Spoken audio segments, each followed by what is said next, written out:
वाचा. ग्रंथ नाम श्रीदासबोध दशक 12 समास पहिला विवेक वैराग्य वाचण्यास प्रारंभ करते महाराज. ओम श्री गणपते नमः. ओम श्री सरस्वते नमः. ओम श्री गुरुभ्यो नमः. श्रीराम. आधी प्रपंच करावे तदा मग घ्यावे परमार्थ विवेका. येथे आळस करू नका विवेकी हो.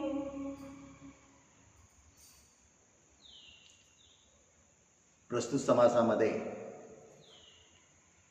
रामदास स्वामी प्रपंच आणि परमार्थ दोन्ही कसे साधायचे ते सांगतायत.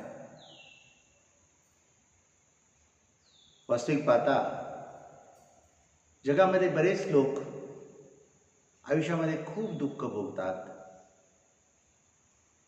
पण त्याचं कारण त्यांना शोधता येत नाही. बऱ्याच वेळा लोक दुसऱ्याला दोष देतात. एखादं आपलं काम नाही झालं, यश नाही आलं तर दुसऱ्याला दोष देतात. अगदीच नाही राहिलं तर प्रारब्धाला दोष देतात. शोध घेत नाही. शोध घेतला पाहिजे. मनुष्याला प्रश्न अनेक असतात, पण प्रश्नाचा अभ्यास बरोबर करेल ना तर त्या प्रश्नामध्येच उत्तर असतं. हे लोकांना माहीत नाही. तसं जीवनात जे दुःख आहे त्याचं कारण शोध घ्यायचा झाला तर विवेक करता आला पाहिजे. आता विवेक म्हणजे काय तर योग्य अयोग्य ओळखणे, सारासाराची सार असाराची निवड करणे, नीती अनिती जाणणे, शाश्वत अशाश्वत ती जाणणे. आणि विवेक झाला मग वैराग्य पाहिजे. वैराग्य नाही तर विवेक कामाचा नाही. विवेक किती पाहिजे? परिपूर्ण पाहिजे. तो विवेक कशामुळे येणार आहे?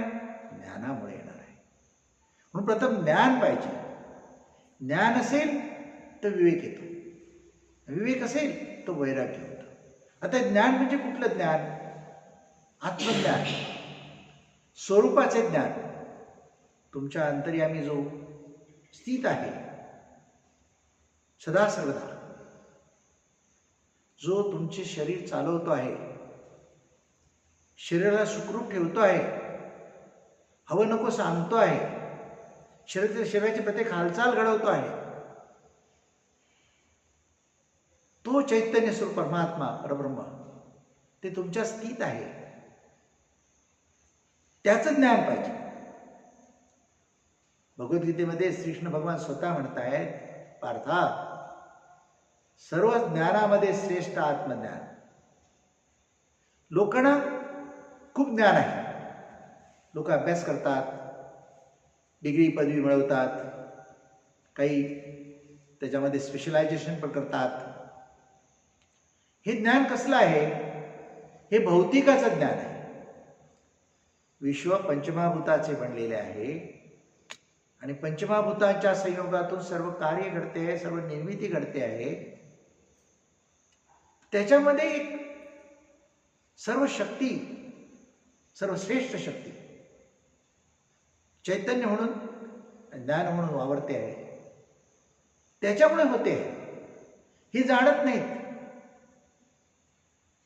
शरीर, माझं शरीर करते, मी करतो असा अहंकार घेतात. शरीर हे फक्त साधन आहे, इन्स्ट्रुमेंट आहे, साधन आहे.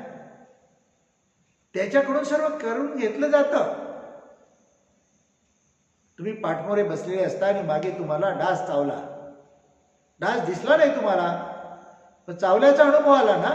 कोणी सांगितलं तुम्हाला? मग तुमचा हात आपोआप जातो तिकडे मागे, खाजवतो किंवा डासाला घालवतो. कोण करतं? तो आतमध्ये बसलाय ना, तो करतो. त्याची ओळख झाली पाहिजे, त्याचे ज्ञान, त्या आत्म्याचे ज्ञान. आत्मा तोच परमात्मा, तोच परमेश्वर, तोच परब्रह्म. नावं वेगवेगळी दिलेली आहेत त्याला. जगदीश्वर म्हटलेलं आहे, अनेक नाव आहेत. 33 कोटी देव होऊन गेले, 33 कोटी नाव आहे, देवी देवता म्हणून सर्व काही. पण सर्व काही त्याच्यातून निर्माण झालेले आहेत आणि तो सर्वांमध्ये वावरतो आहे. त्याचं ज्ञान पाहिजे. तो खरा आहे, तो शाश्वत आहे. बाकी भौतिक जे आहे, भौतिकाचं ज्ञान जे आहे, भौतिक आहे, पोटभरून ज्ञान आहे. शरीर जगवण्यासाठी आहे. शरीराला लागणाऱ्या गरजा व्यवसाय धंद्यातून नोकरी धंद्यातून पूर्ण करण्यासाठी आहे. एखादा माणूस खूप शिकला आहे पण त्याच्यामध्ये विवेक असेल सांगता येत नाही. तो उत्तम मनुष्य असेल असंही सांगता येत नाही. त्याचे आचार विचार शुद्ध असतील सांगता येत नाही. हे आत्मज्ञान जे आहे ना, ते शाळा कॉलेजमध्ये मिळत नाही.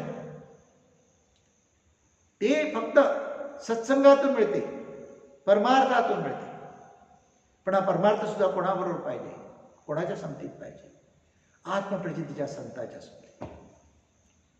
आत्मप्रचितीच्या संतांना सद्गुरू म्हणतात.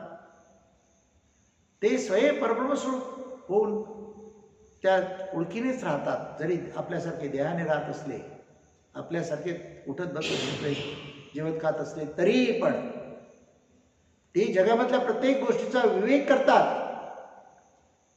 जसा राजहंस पक्षी क्षीर आणि नीर वेगळं करून तो निवडतो, पितो. म्हणजे जर तुम्ही पाणी मिश्रित दूध त्याच्यासमोर ठेवले तर तो त्यातलं पाणी बरोबर वेगळं करतो आणि त्यातलं दुधाचा अंश तेवढाच पितो. तसे संत साधू ज्ञानी पुरुष या मायावी जगतामध्ये वावरत असताना सारासाराचा, योग्य अयोग्याचा, शाश्वत अशाश्वताचा निवाडा करतात आणि ते अंगीकारतात. म्हणजे त्यांच्यामध्ये ज्ञानही आहे, विवेक पण आहे आणि वैराग्य पण आहे. वैराग्याविषयी लोकांच्या चुकीच्या कल्पना आहेत. वैराग्य म्हणजे संन्यासी म्हणणे समजतात, घरदार सोडून जाणे समजतात. काही टाकायला द्यायची गरज नाही, काही सोडायला द्यायची गरज नाही, कुठे जंगलात जायची गरज नाही. तर प्रपंच करून परमार्थ करता येतो आणि परमार्थी प्रपंच उत्तम करतो. कारण वैराग्य म्हणजे काय आहे? जे अयोग्य आहे त्याचा त्याग करणे. जे मिथ्या आहे हे जग मायेने भरलेलं आहे. इथे दिसते भासते शाश्वत काहीच नाही आहे. जेवढं आकार स्वरूप आहे, दृश्य स्वरूप आहे, शाश्वत काही नाही. अज्ञानामध्ये माणूस भुलतो आणि विवेक घडत नाही. अविवेकी विचार करून कार्य करतो आणि दुःख भोगतो. तो विवेक झाला तर जिथे ते अयोग्य आहे हे जरी आता चांगलं वाटत असलं, आनंद देणारं वाटत असलं, तर पुढे आपल्याला त्रासदायक आहे किंवा हे आपले कायमस्वरूपी संगत करणार नाही, त्याच्याशी गेलं आपल्या हातून तरी दुःख करायचं नाही, संगत सुटली तरी दुःख करायचं नाही, असा विवेक झाला पाहिजे. मग दुःख वाटायला येत नाही. नाहीतर आपण उगाच दुःख करत बसतो. ज्या गोष्टी होऊन गेलेल्या आहेत त्याचं सुद्धा दुःख करून काय फायदा नाही आहे.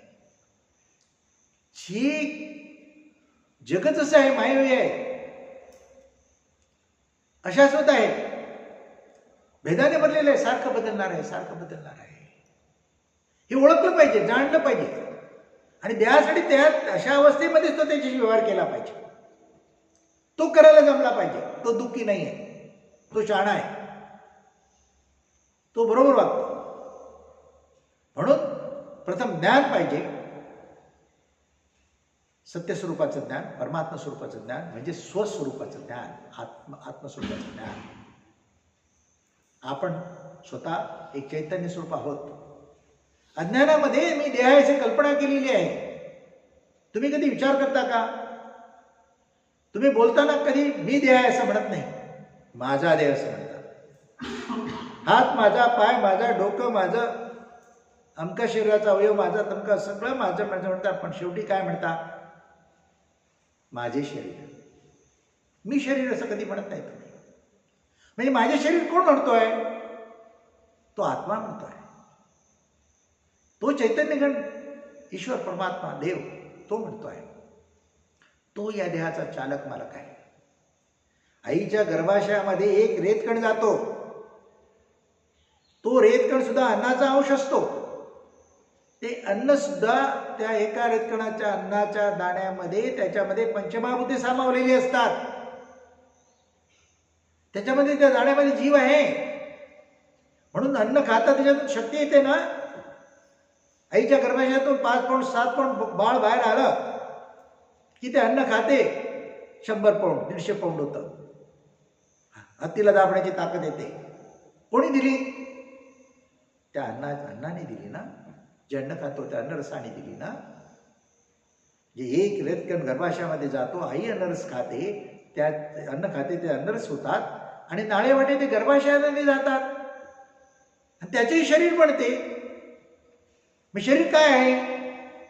अन्न पदार्थ आहे. त्याच्यामध्ये काय पंचमहाभूते आहेत. शरीरामध्ये तुमच्या हाडं, नाडी, रोम, त्वचा आणि मांस हे अन्नाचा भाग आहे. अन्न हे पृथ्वीतून तयार झालंय, पृथ्वीचा अंश आहे. शरीरामध्ये पाणी आहे, शरीरामध्ये वायू आहे, तेज म्हणून अग्नी आहे आणि तुम्ही आकाश आहे, आत बाहेर व्यापून आहे. म्हणजे शरीर हे पंचमहाभूताचे आहे. आकाश, वायू, अग्नी, पाणी, पृथ्वी पंचमहाभूत त्याचंही शरीर आहे. पण ते अन्न खाते, अन्नावर जगते. अन्न नाही दिलं ताबडतोब मरते. म्हणजे शरीर मी आहे असं म्हणणाऱ्या शरीरामध्ये तो आत्मा आहे, चैतन्य, तो मरत नाही. तो देह टाकतो, देह मरतो. त्याचं ज्ञान पाहिजे. तो ईश्वर देव आहे. म्हणून आपण म्हणतो माझ्यात आहे. मग असा ईश्वर देव विवेकाने ओळखला, ज्ञानाने ओळखला. ज्ञानाने ओळखल्यानंतर तो सर्वांमध्ये आहे. किडा मुंगीपासून, नरकातल्या किड्यापासून सर्वांमध्ये आहे तो.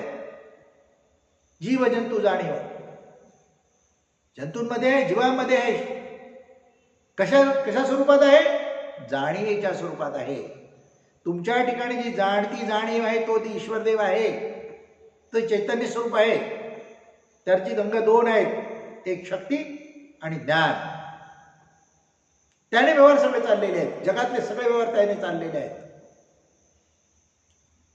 100 रुपये दिले, दिल्याची ज्ञान जाणीव, घेतल्याची जाणीव, व्यवहार झाला. सगळं काही त्याच्यामुळे घडते.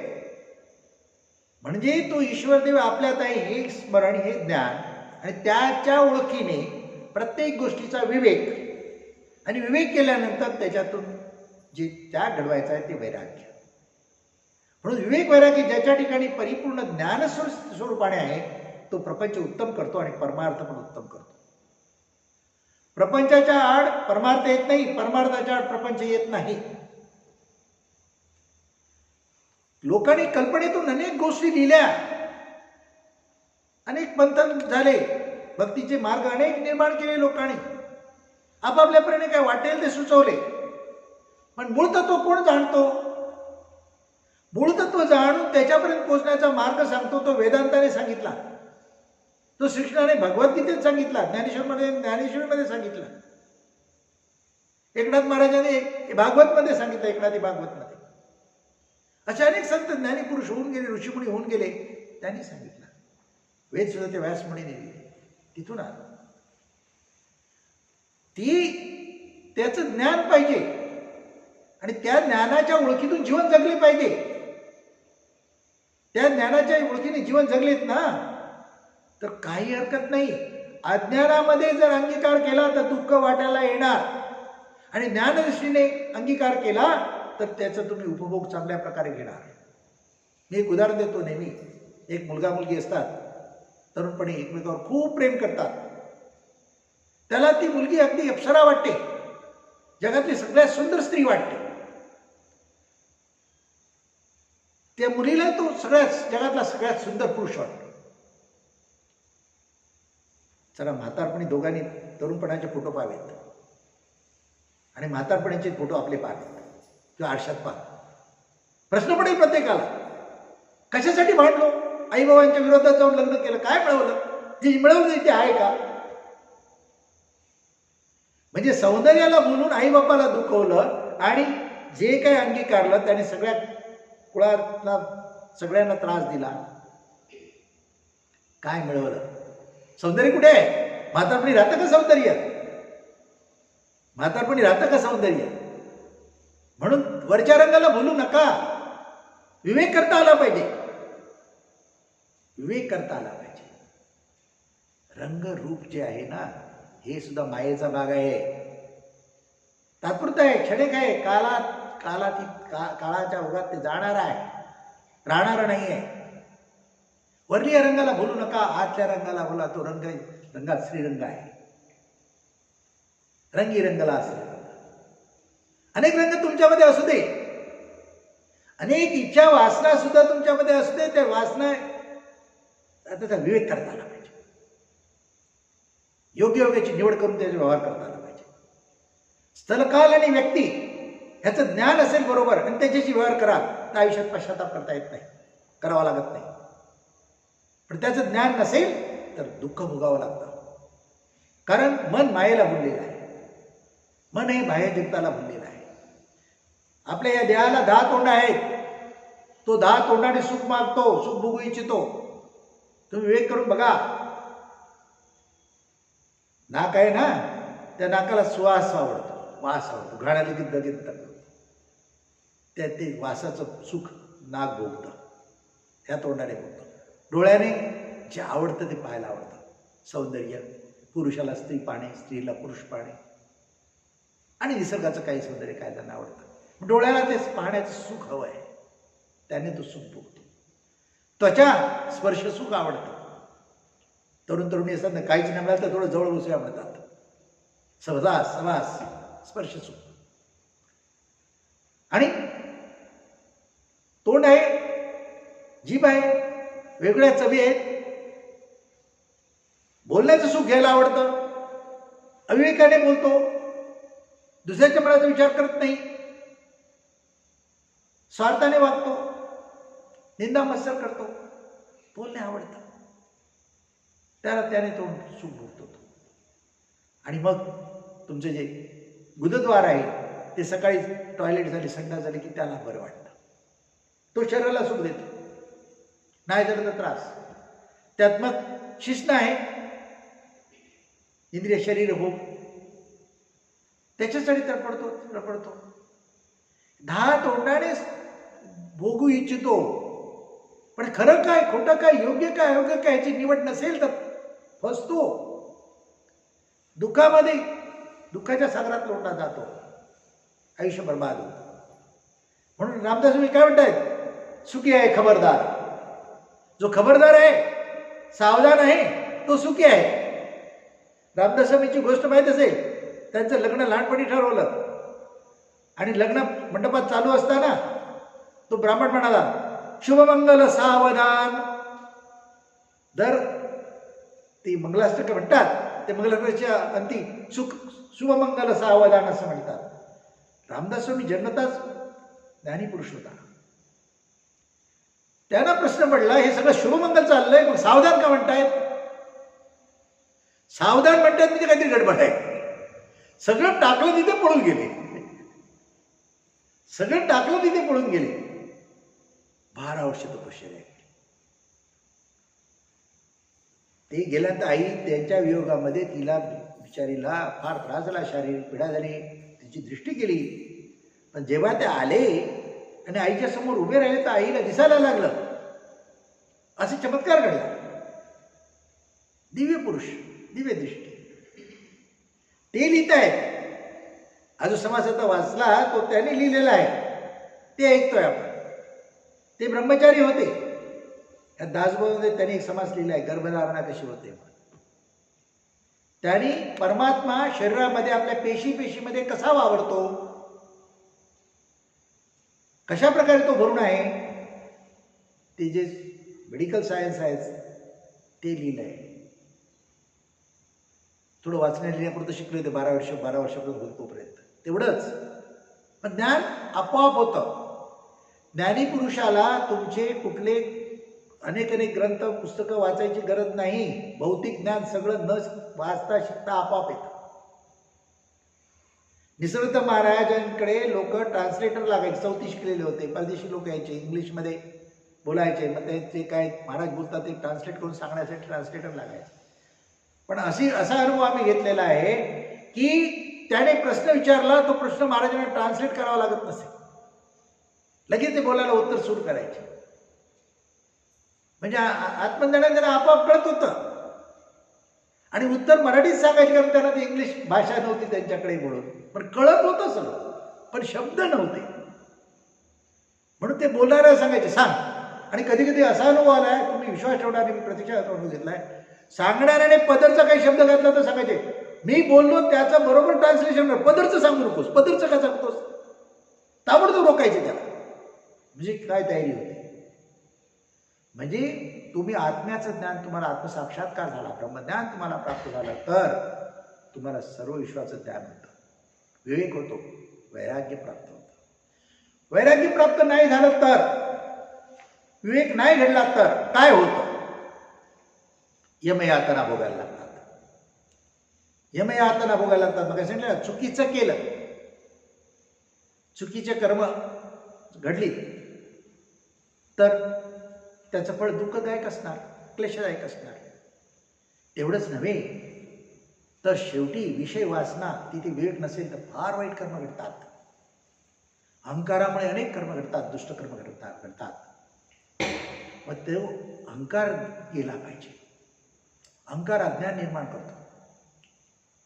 विषय वासनेचा विवेक घडला पाहिजे आणि विवेकाने योग्य योग्याची निवड करून मग त्याचा उपभोग घेतला पाहिजे. तर त्याच्यातूनही त्रास होतो. आणि सगळ्यात मोठं, फार मोठी हानी, फार दुःख, जरी 84 लक्ष जीवयोनी आहेत, 84 लक्ष जीवयोनीचा फेरा फिरल्यानंतर मनुष्य योनी प्राप्त होते. मनुष्य योनी एकच अशी योनी आहे की आपला उद्धार करू शकते. अशी एक योनी आहे की आपली सुरक्षितता आपण निर्माण करू शकते. बाकी पशुप्राण्यांना करता येत नाही, केली तरी तात्पुरती असते.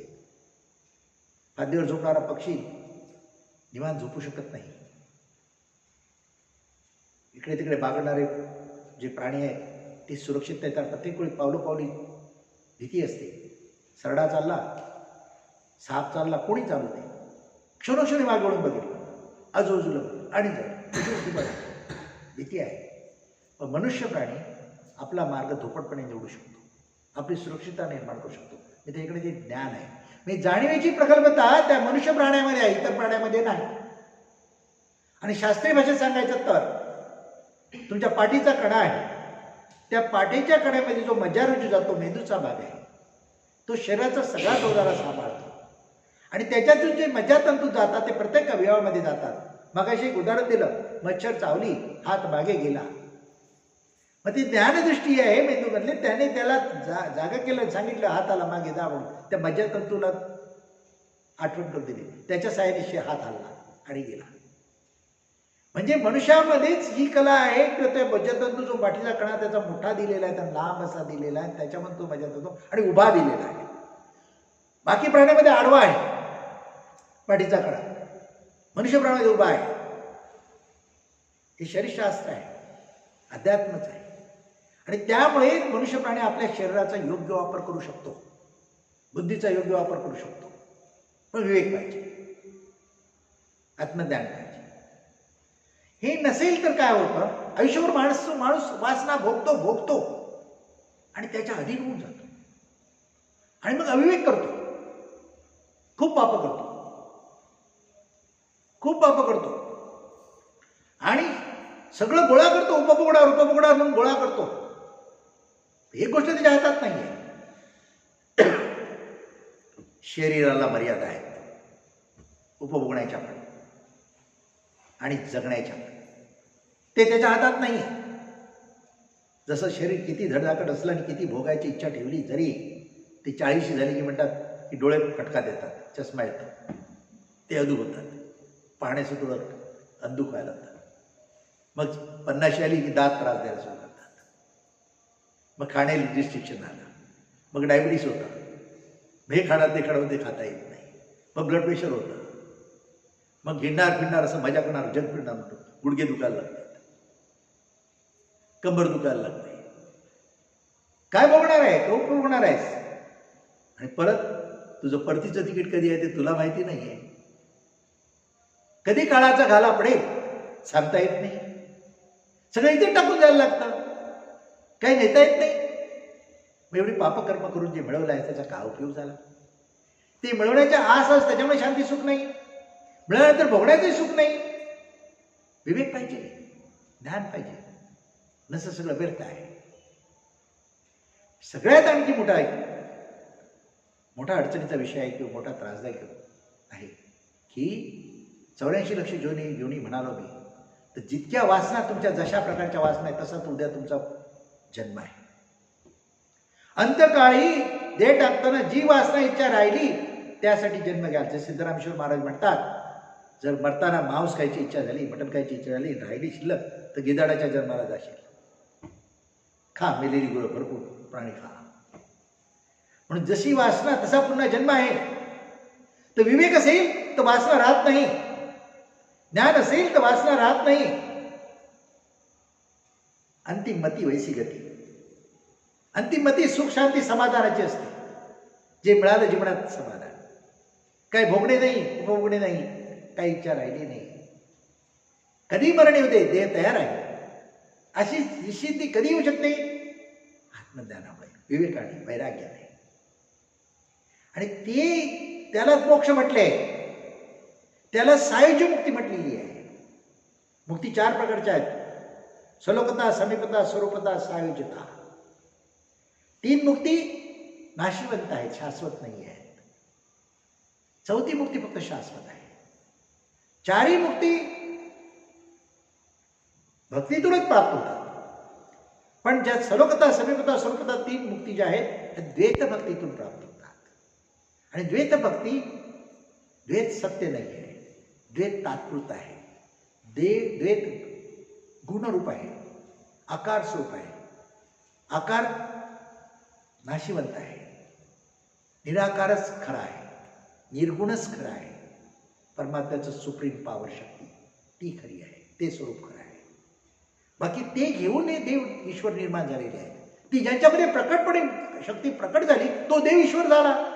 दशरथाला 4 पुत्र होते, एकच प्रभू झाला. सगळे नाही झाले. तो काय आकाशातून पडला नाही, आईच्या गर्भाशयातून जन्म झाला. कृष्णाचा आईच्या गर्भाशयातून जन्म झाला, गवळ्याचा मुलगा. त्याला ते स्वरूप ज्ञान झालं, तो ईश्वर देव झाला. संत साधू ज्ञानीपुरुष सामान्य कुटुंबामध्ये जन्मलेले, सामान्य जातीत समाजात जन्मलेले देव ईश्वर झाले. त्यांनी ते स्वरूप जाणले.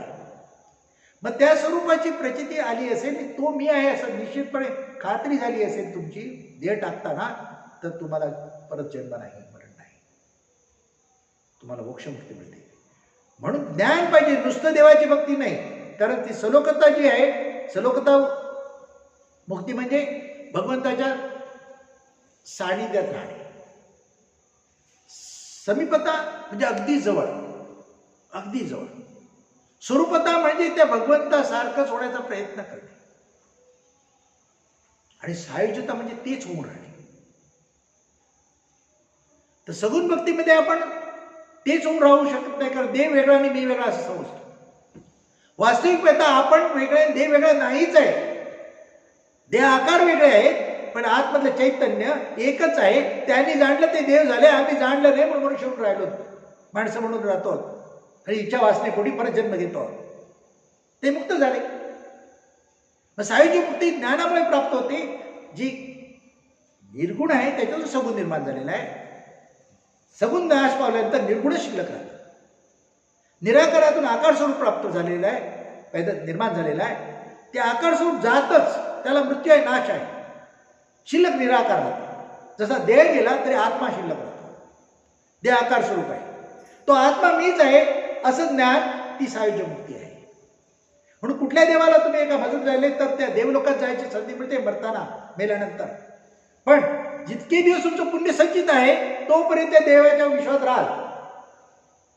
जसं शंकराला भजतोय कैलासात जाईल, विष्णूला भजतोय वैकुंठात जाईल. पण जोपर्यंत पुण्यसंचित आहे तो आपल्याबरोबर ठेवतील. पुण्यसंचित संपलं की सांगतील जा परत. पण इथे पुण्यसंचित संपण्याचा प्रश्नच येत नाही. कारण मी आत्मा असा पूर्ण विश्वास झाला, श्रद्धा झाली, त्या स्वरूपाच्या ओळखीनेच तो देह सोडला. त्याला येणेजाणे नाही. ती सायुज्य मुक्ती, ती खरी मुक्ती, ती मुक्ती परमार्थातून मिळते. ती आत्मस्वरूपाच्या ज्ञानातून मिळते, आत्मज्ञानातून मिळते. त्याच्यासाठी आत्मज्ञान संतांची संगत पाहिजे आणि त्याच्यासाठी परमार्थ पाहिजे. परमार्थ नाही तर प्रपंच लटका आहे. त्यांनी उदाहरण सुंदर दिलं. परमार्थासाठी प्रपंच सोडायचा नाही. प्रपंच नाही केला तर उपाशी मरतील. साहेब कामावरच नाही गेला, त्याचं साहेबपण पण राहणार नाही. लोक सॅल्यूट ठोकत होते, नमस्कार करत होते. नोकरी गेली की त्याला कोण विचारत पण नाही, दारिद्र्य भोगतो. म्हणून ती ओळखता आलं, मी जाणता आलं पाहिजे. म्हणून प्रपंच करायलाच पाहिजे, देहकर्मे करायलाच पाहिजे, संसार करायलाच पाहिजे. पण परमार्थ काही जास्त करायची गरज नाही. तो माझ्यात आहे, मी देह वापरायला घेतलेला आहे, मी देह नाही. हीच आठवण, हे स्मरण सतत ठेवायचे. आणि प्रत्येक आपला आचार विचार विवेकाने करायचा. म्हणजे दुर्गुणाचा त्याग करा, दुर्बुद्धीचा त्याग करा आणि तुमच्यामध्ये आचार विचार तुम्ही शुद्ध ठेवा. मग आपोआप तुमच्यातला जे आत्मस्वरूप आहे, चैतन्य स्वरूप परमात्मा म्हणून आहे, त्याचे तुम्हाला प्रचिती येईल, अनुभव येईल. आणि त्यावेळी अंतकाळी तुम्हाला तेच आम्ही आहे असे स्मरण राहील. तेव्हा तुम्हाला मोक्षमुक्ती मिळेल. इतकंच काय, मोक्षमुक्तीचा अनुभव देहात असतानाच, या आयुष्यात जिवंत असताना तुम्ही भोगू शकता. वासनेसाठी मन सारखं वखवकलेलं असतानाचा अनुभव, शांतीचा अनुभव, आणि मन तृप्त असतानाचा शांतीचा अनुभव कसा असतो? तृप्ततेचा अनुभव खूप चांगला असतो. पण ती तृप्तता टिकणारी नसेल तर, या विषयातल्या कुठल्याही घटकापासून तुम्ही सुख घ्यायला गेले, त्याची ती तृप्तता टिकणारी नाही. कारण ती जो घटकच आहे विश्वातला, हा सारखा बदलतो. जे तरुणपणीचं सुख म्हातारपणी नाही मिळत. शरीर इंद्रिये थकलेली असतात, म्हणजे परत इच्छा वासना राहिल्या तर तसेच राहतात. विवेक केला तर कशाला पाहिजे, किती गरज आहे, असं ज्ञानस्वरूप विवेक झाला तर समाधान. म्हणून ज्ञानाने जे समाधान प्राप्त करता येते ते विषय वासनेत अज्ञानात राहून मिळत नाही. म्हणून ज्ञान पाहिजे. ज्ञान आलं की विवेक वैराग्य आपोआप येतं आणि जीवन सुखाचं होतं आणि मोक्षमुक्तीचा आनंद याच देही याची जन्मी अनुभव घेतात. आणि ते संत सद्गुरू ज्ञानी पुरुष देऊ शकतात. नुसतं कुठल्या तरी एखाद्या तीर्थाच्या ठिकाणी नुसतं जाणं किंवा एखाद्या देवाला नमस्कार करणं, नुसते उपास तपास करणं, त्याने काही प्राप्त होणार नाही. किंवा कोणाला हात दाखवत फिरणं, त्यानेही काय प्राप्त होणार नाही. तर तुझ्या ठिकाणीच तो ईश्वर भगदेव आहे, त्याचा शोध घे आणि ते होऊन राहा. मग तुम्ही प्रपंच उत्तम कराल, तुमचं जीवन सुखाचं होईल, शांतीचं होईल, समाधानाचं होईल. आणि अंतकाळ तुमचा सुखाचाच आहे. यमयातना भोगायला लागणार नाहीत. राजाधिराज सद्गुणा श्री राजेश्वर महाराज राजा